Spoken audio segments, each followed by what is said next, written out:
Utang pinjol 30 juta rupiah pemicu KDRT ASN BNN terhadap sang istri. Saipul Jamil masih akui syok ikut tertangkap buntut kasus narkoba asistennya. Pengungsi Rohingya jadi DPT Pemilu 2024 di Tulungagung, Jakarta Timur.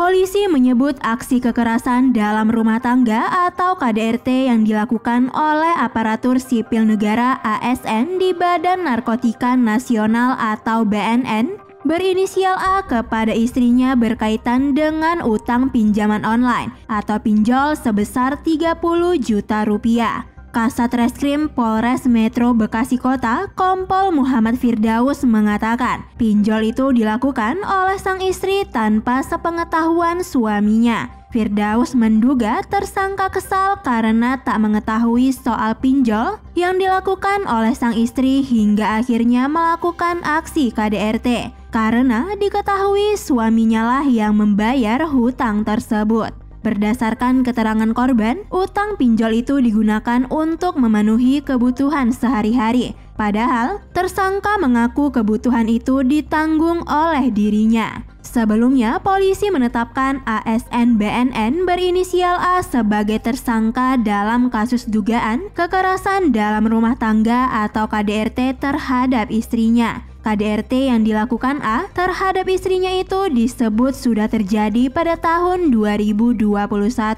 Saat itu, korban juga sudah membuat laporan polisi. Namun saat proses penyelidikan, korban dan tersangka akhirnya berdamai dan rujuk, sehingga proses penyelidikannya pun dihentikan. Seiring berjalannya waktu, tepatnya pada April 2023, korban kembali meminta agar laporan KDRT-nya dilanjutkan kembali. Alasannya karena tersangka kembali melakukan kekerasan terhadap korban. Setelah dilakukan serangkaian proses pemeriksaan, polisi lantas menetapkan A sebagai tersangka. Ia dijerat pasal 44 ayat 1 subsider ayat 4 Undang-Undang Nomor 23 Tahun 2004 tentang penghapusan kekerasan dalam rumah tangga dengan ancaman hukuman pidana 5 tahun penjara. A sempat tak ditahan meski telah berstatus tersangka lantaran dianggap kooperatif. Namun akhirnya polisi memutuskan untuk menahan A karena memenuhi 2 syarat. Syarat objektif yakni ancaman hukuman penjara terhadap tersangka di atas 5 tahun. Sementara untuk alasan subjektif, karena tersangka pernah mengulangi aksi KDRT terhadap sang istri.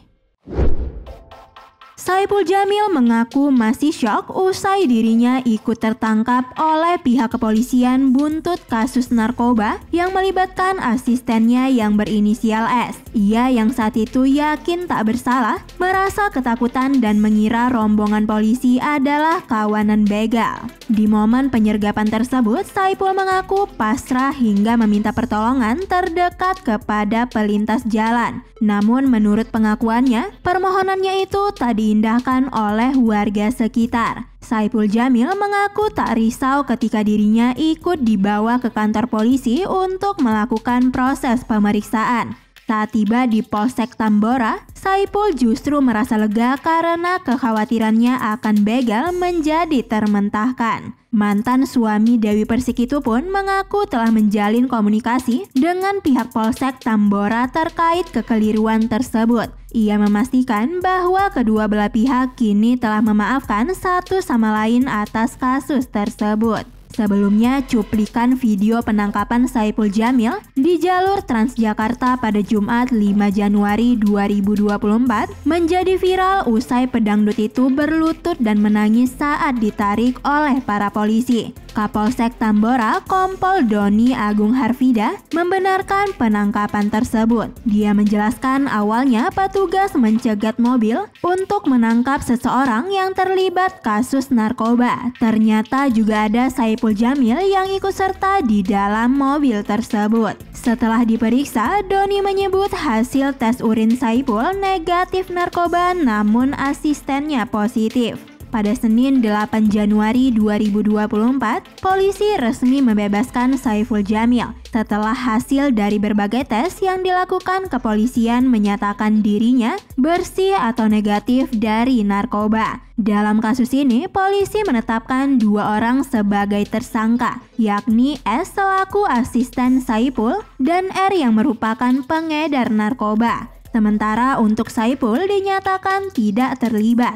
Terpisah, Kapolsek Tambora Kompol Doni Agung Harfida membenarkan Saipul telah dipulangkan setelah penyidik melakukan gelar sesuai dengan ketentuan yang berlaku.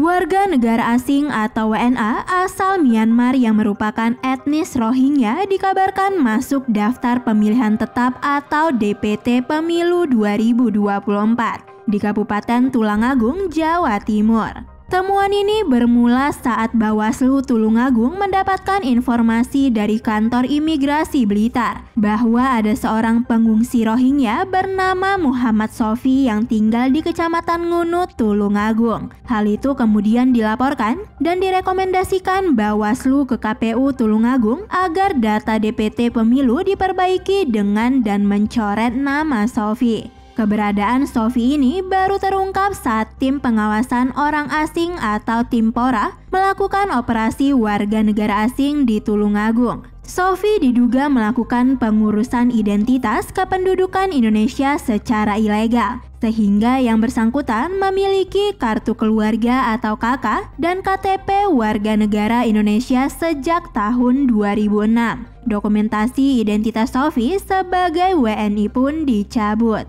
KPU Tulungagung juga menerima surat dari Dinas Kependudukan dan Catatan Sipil atau Dispenduk Capil tentang pencabutan kewarganegaraan Sofi. Bukan hanya Sofi, pencabutan kewarganegaraan juga dilakukan kepada Husen, pengungsi Rohingya lain yang tinggal di Kecamatan Besuki, Kabupaten Tulungagung. Mereka disebut sudah tinggal di daerah itu selama kurang lebih 20 tahun. Komisioner KPU Tulungagung M. Arif mengatakan Sofi bisa masuk dalam DPT karena yang bersangkutan dapat menunjukkan KTP dan KK Indonesia saat proses pencocokkan dan penelitian atau coklit. Namun setelah mendapat informasi tentang Sofi dan Husin yang ternyata merupakan pengungsi Rohingya, KPU pun mencoretnya dari DPT. Sementara itu, dari penelusuran KPU, Sofi diduga pernah mengikuti pemilu dan pilkada pada tahun 2009 hingga 2019 karena yang bersangkutan memiliki kakak sejak tahun 2006. Sedangkan Husin diketahui sempat mempunyai KTP elektronik yang terbit pada tahun 2012. Namanya juga pernah masuk DPT sampai akhirnya ketahuan di tahun 2018. Bisa News.id, Nindya Farisa mewartakan.